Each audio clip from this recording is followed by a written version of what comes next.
Ya vimos las verdades del Evangelio, ya vimos las verdades del discipulado. Recordemos que un discípulo no nada más es una serie de estudios o tener un diploma, sino ser discípulo de Cristo es toda la vida del creyente. También vimos, hermanos, acerca del tema de la membresía. Esto es muy importante para esta nueva serie de estudios que vamos a estar viendo, recordar cómo se obtiene la membresía, cómo también se puede perder una membresía de una iglesia y qué dice la palabra de Dios acerca de la membresía de una iglesia. Y también, semanas anteriores vimos edificados sobre la roca, la iglesia. Que la iglesia no nada más es un centro de reunión, sino que representa el cuerpo de Cristo, representa el templo del Espíritu Santo. Entonces, hermanos, este tema que vamos a ver el día de hoy es un tema introductorio. Lo que se va a enseñar en esta mañana es, digamos que a manera de resumen de lo que vamos a ver en las próximas 6 semanas. Todo esto en base al tema, cuidándonos unos a otros, la disciplina de la iglesia. Le pido, hermanos, que ahí en sus hogares abran sus Biblias. Vamos a buscar el libro de Levítico, en su capítulo 19, verso 2. Levítico 19, 2. Dice la palabra del Señor: habla a toda la congregación de los hijos de Israel y diles: santos seréis, porque santo soy yo, Jehová vuestro Dios. Vamos a orar, hermanos. Amantísimo Padre, santo y bueno, en esta hora, Señor, te damos gracias por esta bonita mañana. Gracias por un día más de vida, Padre. Nos has cuidado, has guardado nuestra vida, Señor, la vida de nuestra familia. Tú te has encargado, Señor, de mantener a las familias sanas de nuestra iglesia, Padre. Te damos gracias por la vida de cada uno de tus hijos. Síguelos guardando, síguelos bendiciendo, Señor. Bendice la economía de cada hijo tuyo, Padre, que no haya temor en el corazón de tus hijos, Padre, sino que tu amor reine en el corazón, Señor bendito.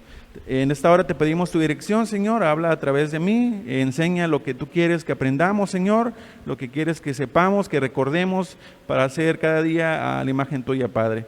Te pedimos estas cosas en el nombre precioso de tu Hijo amado, nuestro Señor Jesucristo. Amén. La disciplina de la iglesia, hermanos. ¿Qué nos dice la Biblia acerca de disciplina?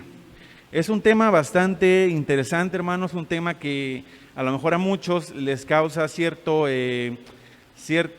malestar, la palabra disciplina, ¿no? Nos acordamos de cuando éramos pequeños y nuestros papás nos disciplinaban, ya sea con regaños o también con alguna palmadita, alguna nalgada, siempre buscando lo mejor para nosotros. En el contexto social, la palabra disciplina tiene varios enfoques. Uno de ellos es el que acabo de mencionar, un padre disciplinando a un hijo, a su hija, siempre buscando lo mejor para este niño, para esta niña, pensando a futuro. También lo vemos en la milicia, en el ejército. Se dice que el ejército es un cuerpo disciplinado con sus horas de alimentación, con su vestimenta, con sus ejercicios, están disciplinados.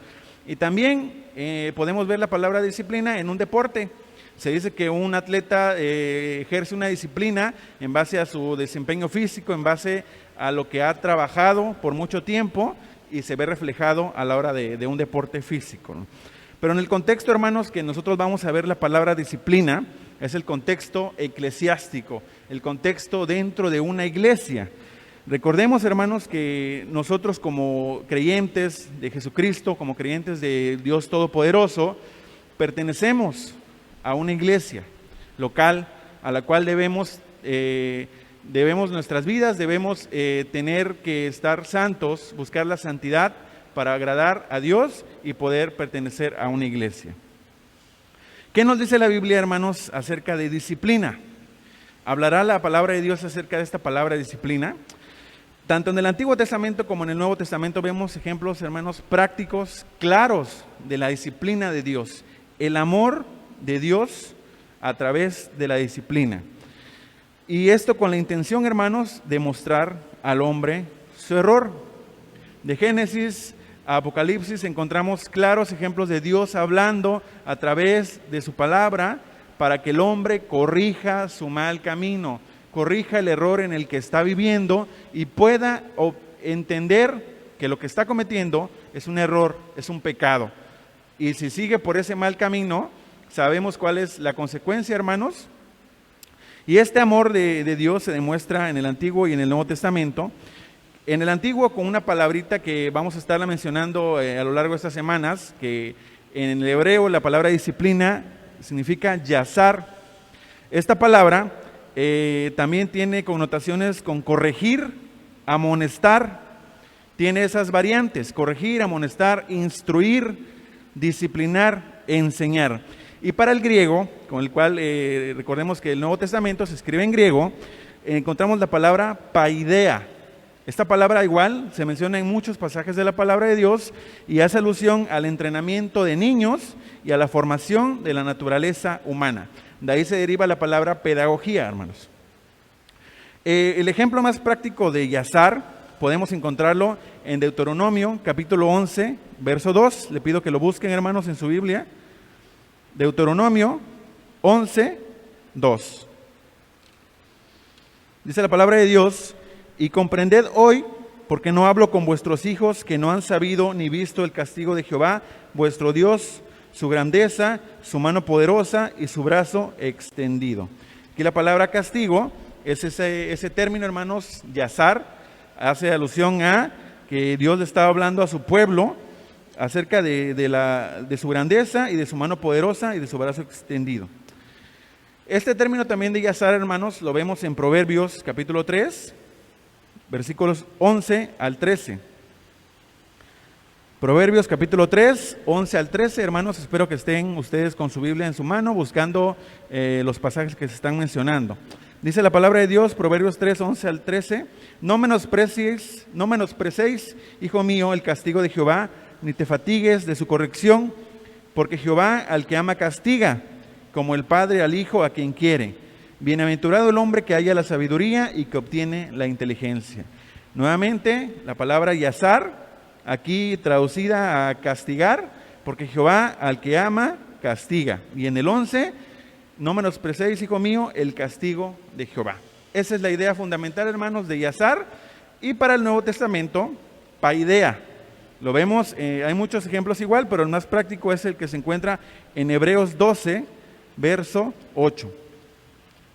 Hebreos 12, verso 8 dice: pero si se os deja sin disciplina, de la cual todos han sido participantes, entonces sois bastardos y no hijos.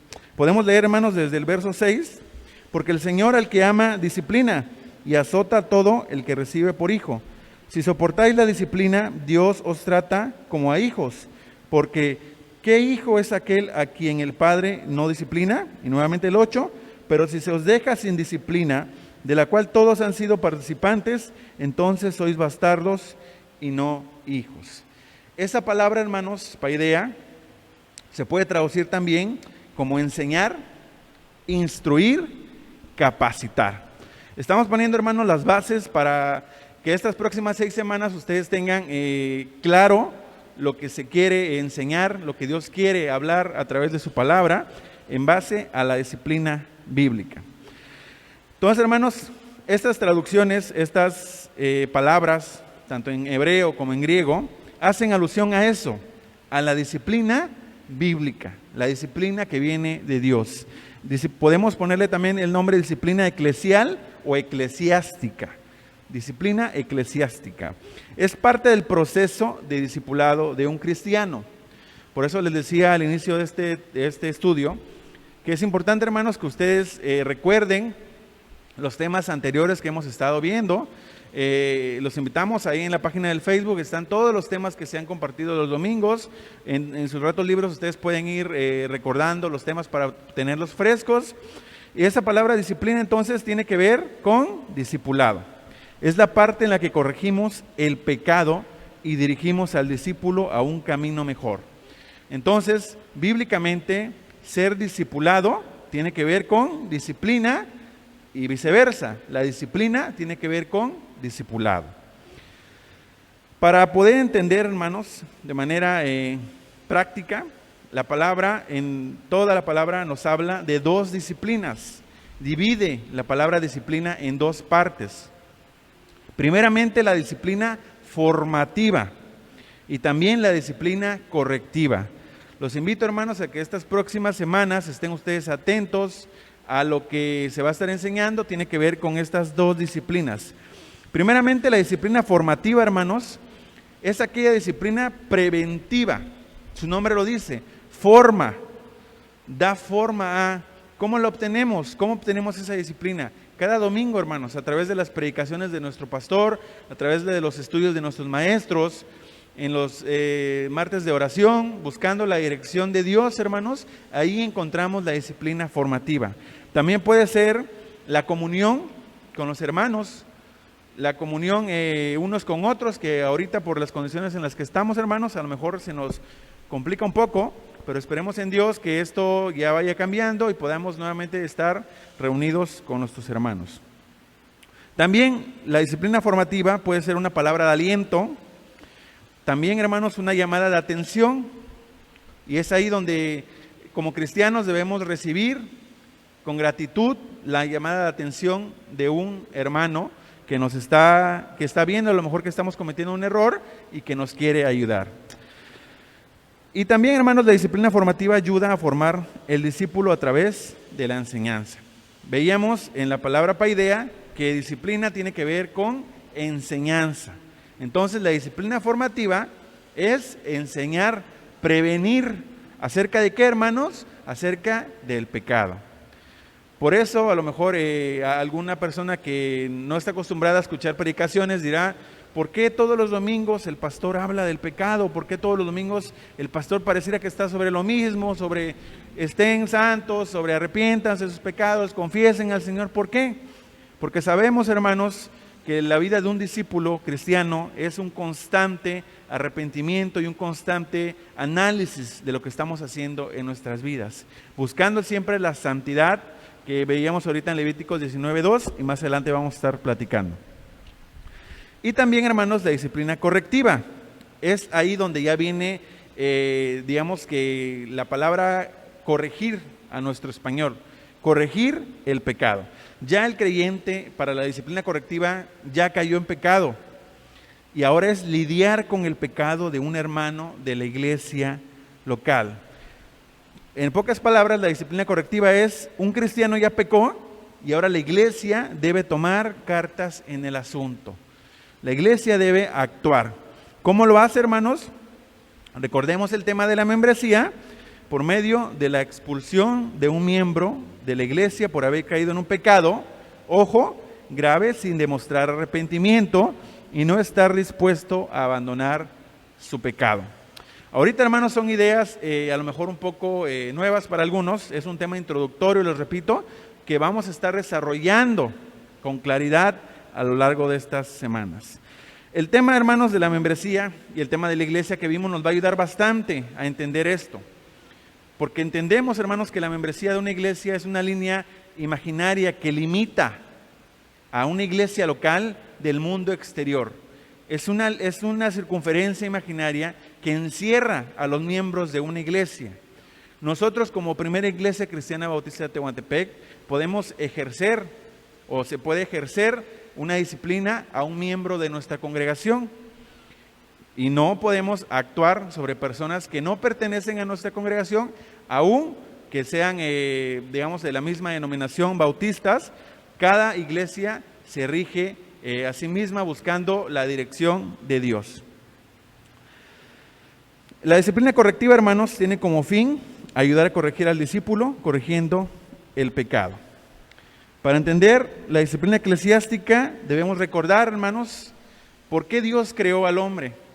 ¿Por qué Dios creó a su pueblo Israel? ¿Por qué Dios creó a la iglesia? ¿Cuál fue el propósito? ¿Por qué nos dice Dios allá en Levítico 19:2 que debemos ser santos? Porque Él es santo. ¿Qué busca Dios de nosotros?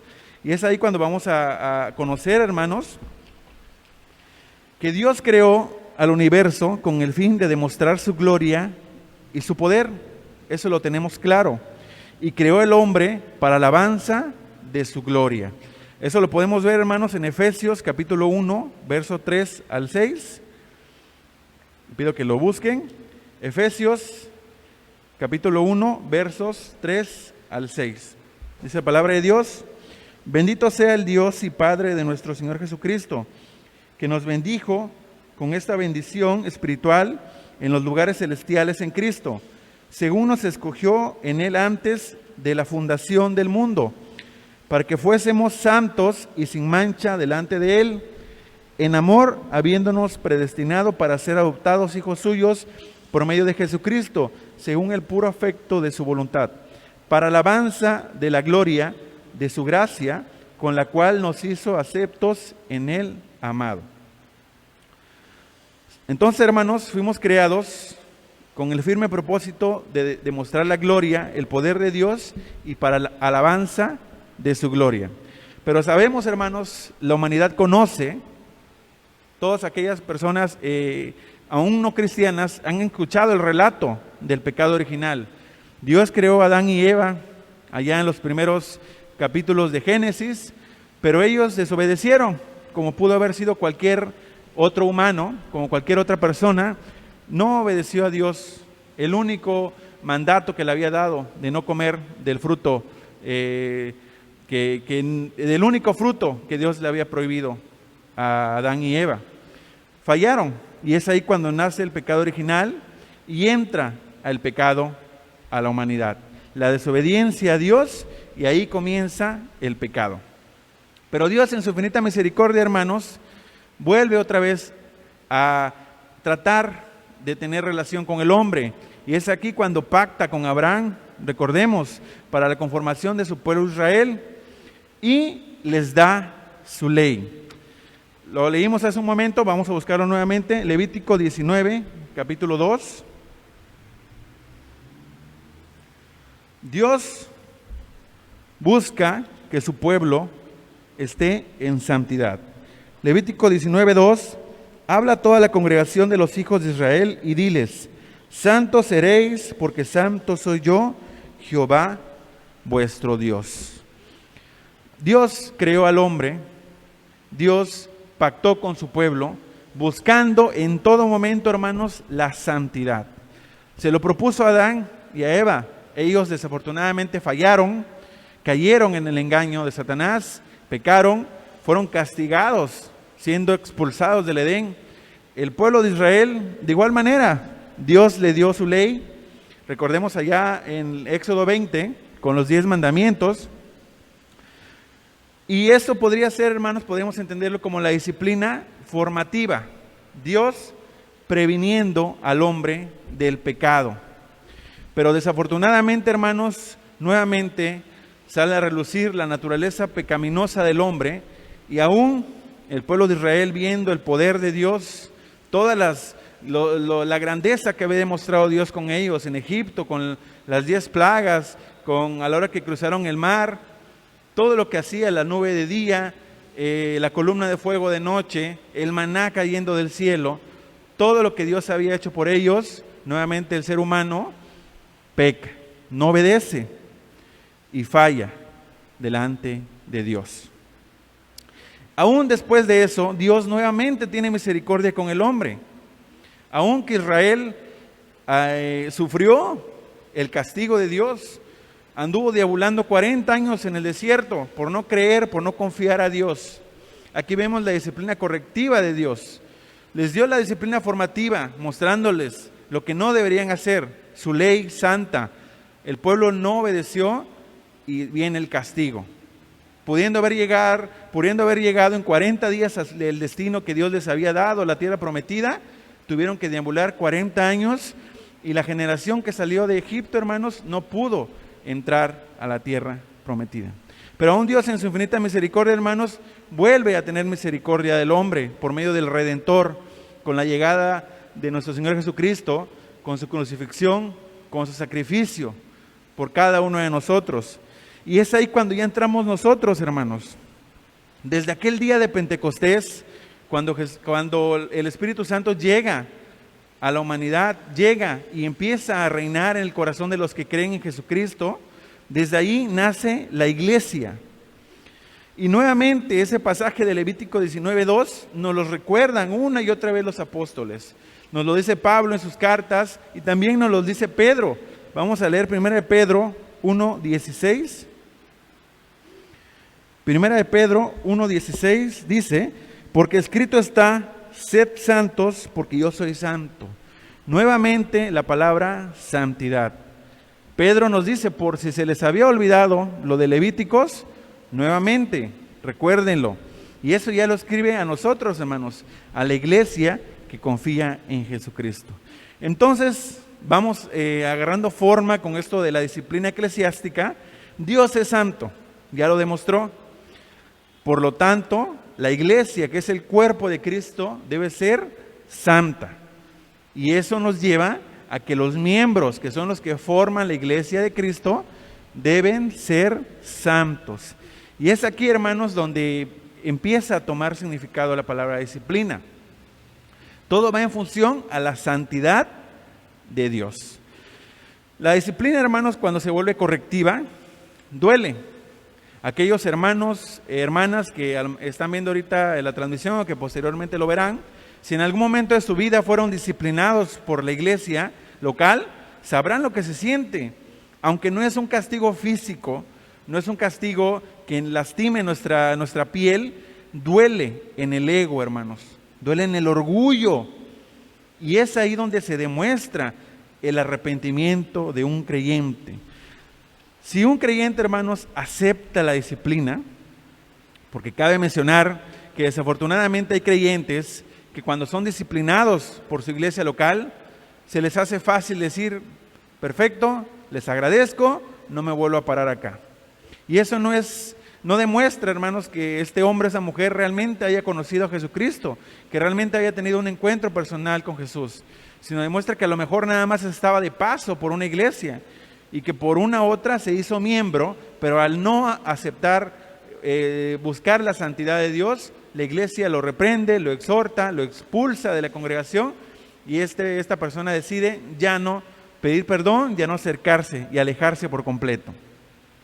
Si aceptamos esta disciplina, hermanos, nos va a ayudar a reconocer nuestros errores, nos fortalece y nos ayuda a crecer. Algún hermano o hermana que está viendo esta transmisión recordará, ¿no?, en algún momento a lo mejor de su vida, si fue exhortado por algún creyente, no necesariamente haber sido expulsado de la iglesia, sino una llamada de atención, una palabra de aliento. Sabemos que eso cambia vidas, hermanos. Desafortunadamente el enemigo, hermanos, ha cegado el entendimiento de las personas y aún el entendimiento de cristianos, hermanos.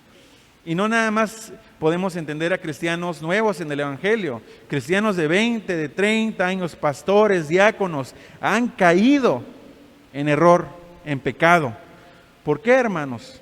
Porque la naturaleza pecaminosa del hombre está ahí. Depende de nosotros qué hacer, buscar la dirección de Dios, leer su palabra, estar en comunión con nuestros hermanos, buscarlo en oración. Dios nos da crecimiento y fuerza a través de la disciplina, hermanos. La disciplina es una herramienta que Dios le da a la iglesia para estar buscando la santidad, reflejar fielmente el carácter de Dios y ayuda a la iglesia a estar santa. Esto de la santidad de Dios, hermanos, a través de la autoridad que Dios le da a la iglesia para disciplinar a sus miembros, podemos verlo en 2 Corintios 6, 14. 2 Corintios 6, 14 dice: no os unáis en yugo desigual con los incrédulos, porque ¿qué compañerismo tiene la justicia con la injusticia? ¿Y qué comunión la luz con las tinieblas? Dios nos pide, hermanos, estar apartados de la maldad que hay afuera en la sociedad. No apartarnos, irnos a una montaña y estar completamente solos, sino buscar alejarnos del pecado. Ahí mismo en 1 Corintios, pero en el capítulo 7, verso 1, así que, amados, puesto que tenemos tales promesas, limpiémonos de toda contaminación de carne y de espíritu, perfeccionando la santidad en el temor de Dios. Perfeccionando la santidad en el temor de Dios. Entonces, hermanos, el carácter de Dios es santo y la iglesia debe permanecer santa. Una analogía, hermanos, que siempre me ha llamado la atención, me ha gustado pensar en ello, es el ejemplo de una rana. Cuando la analogía dice, no es un hecho científico, pero esta analogía nos dice que una rana, cuando se pone en un recipiente, que se pone a la estufa, se pone un poquito de agua y se pone la rana, y se prende la estufa, la rana empieza a sentirse cómoda en cierto momento. No siente que esté muy caliente y dice, todavía lo aguanto, todavía lo tolero. Cuando se empieza a poner más caliente el agua, la rana como que se siente un poco incómoda, pero todavía no decide saltar. Ahí está. Cuando la rana decide y dice, ya, es suficiente, está muy caliente esto, me estoy empezando a lastimar, y quiere salir, ya no puede, porque sus ancas están pegadas al recipiente y ya no puede salir de ahí. Esta analogía, hermanos, la podemos traer a nuestras vidas. ¿Cómo estamos nosotros? ¿Nos sentimos cómodos en el ambiente en el que nos desarrollamos? Si es así, hermanos, si ese ambiente es un ambiente pecaminoso, un ambiente que no busca de Dios, y nos sentimos cómodos, a lo mejor nos esté pasando lo de esta rana. Va a llegar el momento en el que queramos salir, el momento en el que queramos decir, ya basta de esto que estoy haciendo, ya no va a ser tan fácil.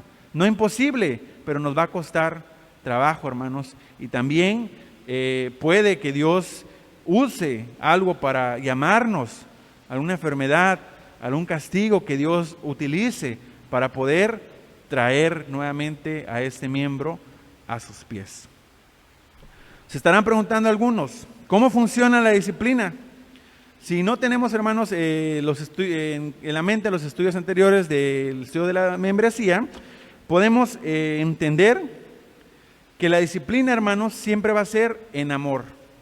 Jamás la disciplina va a ser por venganza, va a ser con odio, jamás se va a buscar el mal de un creyente, sino siempre con amor.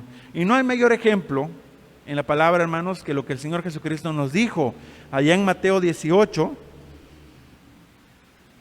Les invito a que lo busquen. Mateo 18, versos 15 al 17. Dice la palabra: por tanto, si tu hermano peca contra ti, ve y repréndele, estando tú y él solos. Si te oyere, has ganado a tu hermano. Mas si no te oyere, toma un contigo a uno o dos, para que en boca de 2 o 3 testigos conste toda palabra. Si no los oyere a ellos, dilo a la iglesia. Y si no oyera a la iglesia, tenle por gentil y publicano. ¿Cómo funciona la disciplina? De esa manera, hermanos.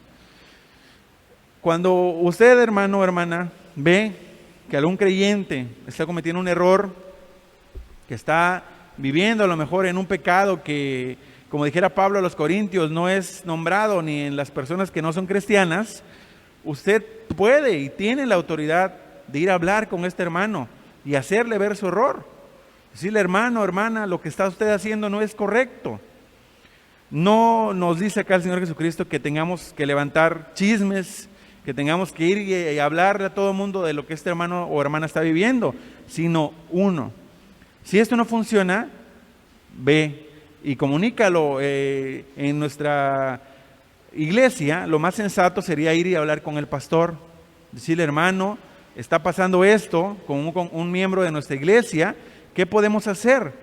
Y el pastor va a tomar la decisión de igual ir y hablar con él. Si esto no pasa, viene ya la iglesia. Los dos primeros versículos 15 y 16 podríamos entenderlo como la disciplina formativa, ¿no? Tratar de dar consejo, tratar de hablar con este creyente. Pero ya para el versículo 17 Jesús nos dice, llévalo a la iglesia. Y es ahí cuando entra la disciplina correctiva. Y si no, ya la iglesia, si no hace caso, si no quiere entender, tenle por gentil y publicano. Gentil, hermanos, lo entendemos como toda aquella persona que no era judía en el contexto de lo que se está hablando. Todos los que no eran judíos eran gentiles. Y publicanos eran aquellos que sí eran judíos, pero que estaban al servicio de los romanos y hostigaban al pueblo de Dios.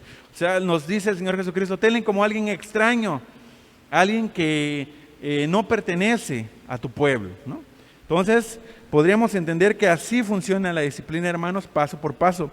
Este pasaje de Mateo 17, hermanos, se va a estar analizando más a profundidad en semanas futuras. Otra pregunta que podríamos responder en este tema de introducción es: ¿disciplinar es lo mismo que juzgar? Y es aquí, hermanos, cuando entran los roces entre hermanos, porque el hermano que está cometiendo un pecado, el hermano que vive en pecado, no tan fácil va a aceptar su pecado. No tan fácil va a decir: sí, es cierto, hermanos, tienen razón, discúlpame, voy a pedir perdón a la iglesia, lo que estoy haciendo no es correcto. Porque para la altura en la que esté, hermanos, como la rana, a lo mejor ya está muy cómodo y no quiere aceptar su error, no quiere ver lo que está haciendo mal. ¿Y qué nos va a decir este creyente al cual le estamos tratando de hablar, tratando de disciplinar en el amor? Nos va a decir: hermano, y ahí es donde sale lo bíblico de los creyentes que están cometiendo errores y dicen: hermano, ¿qué nos dice Mateo 7, del 1 al 6? Que no debes juzgar a tu hermano. No quieras ver, hermano, la paja en mi ojo, mejor fíjate lo que tú tienes en el tuyo, ¿no? Y así queremos librarla, y así queremos zafarnos de la disciplina. Pero esto, hermanos, no tiene que ver una cosa con la otra. Dios dio la autoridad a la iglesia de disciplinar, y más adelante lo vamos a ver, la iglesia como tal. Entonces, hermanos, no malinterpretemos el uso que Dios le da a la disciplina y pensemos que la iglesia nos odia, que la iglesia nos aborrece, que la iglesia ya no me quiere ver ahí, por eso me está ahorita disciplinando, me está expulsando. Y recordemos, hermanos, que la expulsión como tal no prohíbe al creyente venir a la iglesia, a los servicios, para nada. No prohíbe que el creyente pueda estar en los estudios, en las predicaciones, en los cultos de oración. Toda persona puede llegar a nuestra iglesia y participar con nosotros. Dios, hermanos, usa la justicia desde el tiempo de Adán y Eva, lo ha demostrado. Es un Dios justo. Lo demostró con Adán y Eva, lo demostró con el pueblo de Israel y lo va a demostrar con cada uno de nosotros. Aunque nosotros no queramos aceptar la disciplina de una iglesia, Dios va a juzgar a todo ser viviente. Lo vemos, hermanos, en Apocalipsis 20:12. Apocalipsis 20:12 dice: y vi a los muertos, grandes y pequeños, de pie ante Dios, y los libros fueron abiertos, y otro libro fue abierto, el cual es el libro de la vida, y fueron juzgados los muertos por las cosas que estaban escritas en los libros, según sus obras. Todos vamos a ser juzgados, hermanos. Ahora la pregunta sería: ¿no es preferible, hermano, hermana, que tu iglesia local te juzgue por lo que tú estás haciendo, te juzgue por lo que estás haciendo mal, te ponga en una balanza y te diga: mira, tú no estás actuando conforme a la voluntad de Dios, lo que tú estás haciendo no es correcto? ¿No sería preferible eso, hermanos, a que llegáramos confiados ante el trono de Dios en el día del juicio final y le digamos: Señor, aquí estoy? ¿Y qué nos va a responder? No esperemos, hermanos, que nos responda como allá en Mateo 7, 21 al 23, nunca te conocí. Debemos, hermanos, hacer un balance de nuestras vidas, no importando los años que tengamos de creyente, no importando lo que hagamos dentro de la obra de Dios. Recordemos que ahí en Mateo 7 dice: en tu nombre hicimos obras, en tu nombre echamos fuera demonios, en tu nombre. Eso, hermanos, refleja el carácter de un cristiano, trabajar en la obra de Dios, pero nuestra vida. Recordemos, hermanos, que la realidad de un ser humano, de un creyente, es en la casa, en el hogar y también en la sociedad. Lo que seamos, hermanos, de nuestra puerta para adentro de nuestra casa es lo que realmente somos y es lo que debemos mostrar al mundo. Otra pregunta, hermanos, que puede surgir al estudiar la disciplina es: ¿Dios utiliza humanos para llevar a cabo su juicio? ¿Qué puede decir un creyente? Yo no voy a aceptar que tú me estés corrigiendo. ¿Quién te dio autoridad a ti? Tú no me puedes juzgar. Efectivamente, Dios, hermanos, ha dado autoridad al hombre para juzgar. Le dio autoridad al Estado, al gobierno para juzgar. Allá en Romanos 13, del 1 al 3. Romanos 13, del 1 al 3. Sométase toda persona a la autoridades superiores, porque no hay autoridad sino de parte de Dios, y las que hay por Dios han sido establecidas. De modo que quien se opone a la autoridad, a lo establecido por Dios, resiste, y los que resisten acarrean condenación para sí mismos. Porque los magistrados no están para infundir temor al que hace el bien, sino al malo. ¿Quieres pues no temer la autoridad? Haz lo bueno y tendrás alabanza de ella. Dios permite que los humanos nos juzguen, sí, hermanos, le dio autoridad al Estado, y eso nos ayuda a que la disciplina también es por parte del gobierno, aceptar. Si hemos cometido un error, una falta, aceptar. Y acá lo dice en el verso 3, si no quieres tener problemas con la autoridad, si no quieres tener problemas con la ley, haz lo correcto. Y entendemos, hermanos, que las leyes que están en nuestra Constitución, la mayoría de ellas va en base a lo que Dios ha prohibido que haga el ser humano. Los 10 mandamientos prácticamente están, la mayoría de ellos, inmersos en las leyes humanas. No matarás, no robarás. Es lo que nos pide Dios que estemos guardando. También nosotros, hermanos, podemos juzgarnos. ¿Cuántas veces a la semana, hermanos, al día, te preguntas, ¿cómo estoy delante de Dios? ¿Cómo me he portado últimamente delante de Dios? No esperemos que las demás personas, que otros creyentes lleguen y nos digan el error. Nosotros, si tú ya tienes bastante tiempo en la iglesia, puedes hacer un balance de tu vida. Pésate y mídete espiritualmente. ¿Cómo estás? A lo mejor no estás haciendo las cosas bien y tú mismo te das cuenta. Y puedes venir delante del Señor y ponerte a cuentas. Dios también, hermanos, importantísimo esto reconocerlo, Dios da autoridad a la iglesia. Es importante que nosotros entendamos que la iglesia local, hermanos, tiene autoridad sobre nosotros. Lo aprendimos en la membresía de la iglesia, lo aprendimos en la edificación de la iglesia. Ya no somos seres independientes, ya no somos seres individuales.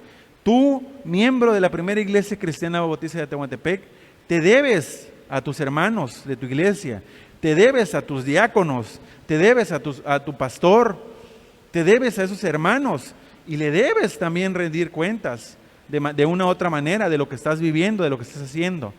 Entonces, hermanos, Dios da autoridad a la iglesia para confrontar el pecado de un creyente. La disciplina, hermanos, como les comentaba hace un momento, debe ser con amor.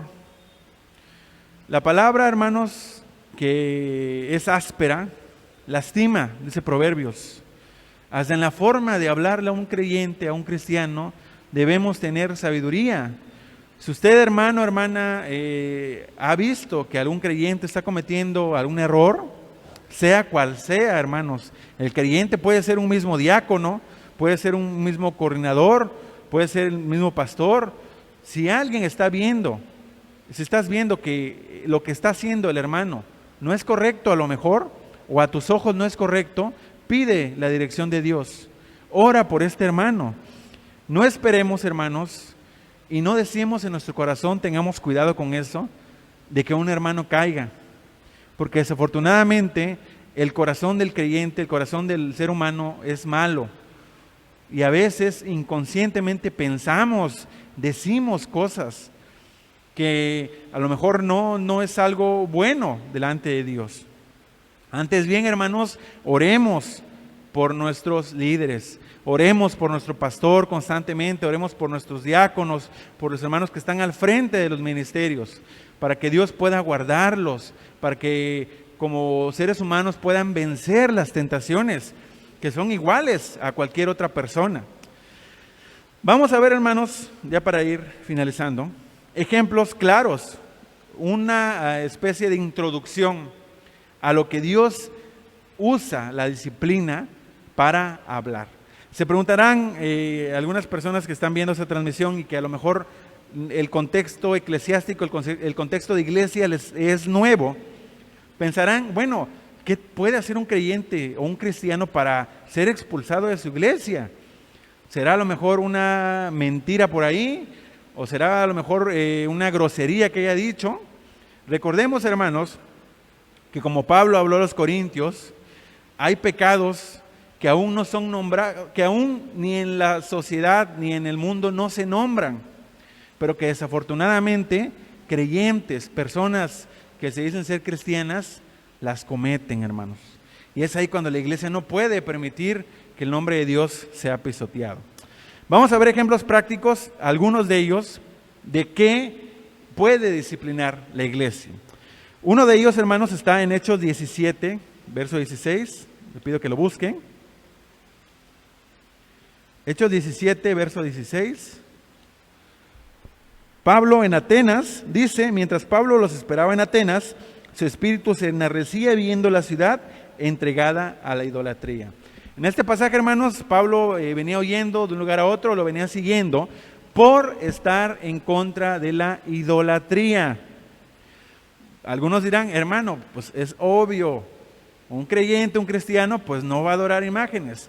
Pero, hermanos, hay casos sabidos de creyentes, miembros de iglesias cristianas bautistas, que aún son vistos en iglesias de religiones que profesan otra cosa que no es lo que nosotros creemos y adoran a lo mejor imágenes. Recordemos, hermanos, parte de los 10 mandamientos, la obediencia completa únicamente a Dios. Ni una otra imagen, ningún otro nombre, solamente Jesucristo es el camino a Dios Padre, hermanos. Entonces, tener cuidado con la idolatría, adoración de imágenes. También, hermanos, las fiestas en honor a.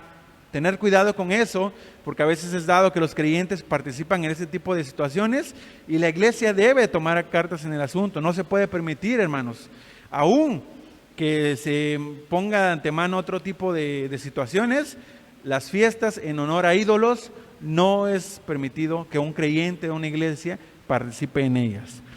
El pasaje de 1 Corintios 5, en próximas semanas igual se va a ver, es un ejemplo, ahorita es una introducción, un caso de inmoralidad juzgado, es la perícopa ahí de 1 Corintios 5, y hermanos, podríamos agregarle un caso de inmoralidad sexual, porque va en base a eso. Entonces, 1 Corintios 5 y 6 nos dicen, nos enseñan, y otras partes de la Biblia, que no es permitido todo lo que esté fuera del matrimonio de un hombre y una mujer.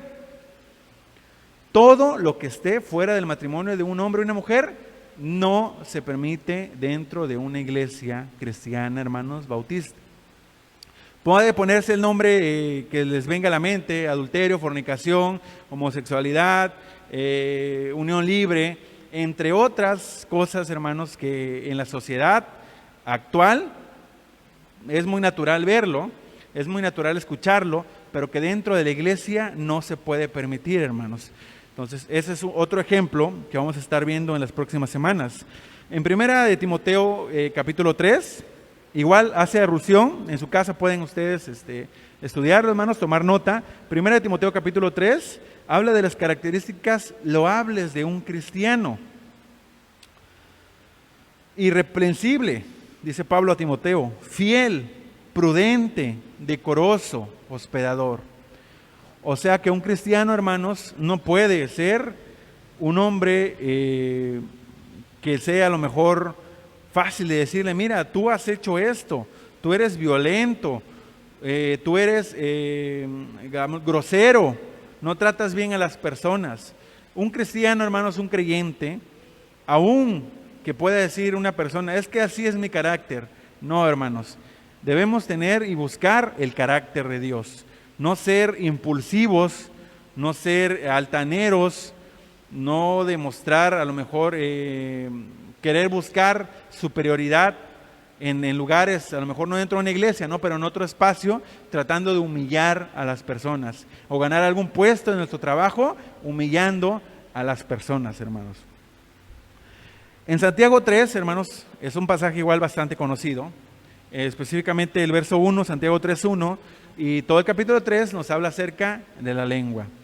Un creyente, hermanos, puede ser juzgado por su iglesia, puede ser disciplinado por su iglesia, por levantar un chisme, porque sabemos, hermanos, y la palabra nos dice que hay chismes que pueden llegar a crecer en una magnitud que lastime y lacere a las personas. Un chisme, hermanos, puede hacer que una persona se enoje tanto al escuchar algo que no es cierto y vaya y cometa un crimen. Y es ahí donde debemos tener cuidados, hermanos. Recordemos que lo que sale de nuestra boca tiene dos fines: para bendición o para maldición, hermanos. Pongamos en balance en lo que decimos mayor parte del día: ¿es para bendición o es para maldición? Y recordemos que de la abundancia del corazón habla la boca. Segunda de Pedro 3, hermanos, el verso 11, también nos habla acerca de la santa y piadosa manera de vivir. Es un mensaje, hermanos, de Pedro para estar preparados para el día postrero. Vamos a buscar Segunda de Pedro, capítulo 3.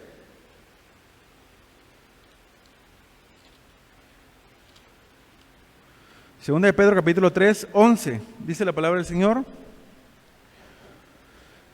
puesto que todas estas cosas han de ser desechas, ¿cómo no debéis vosotros andar en santa y piadosa manera de vivir?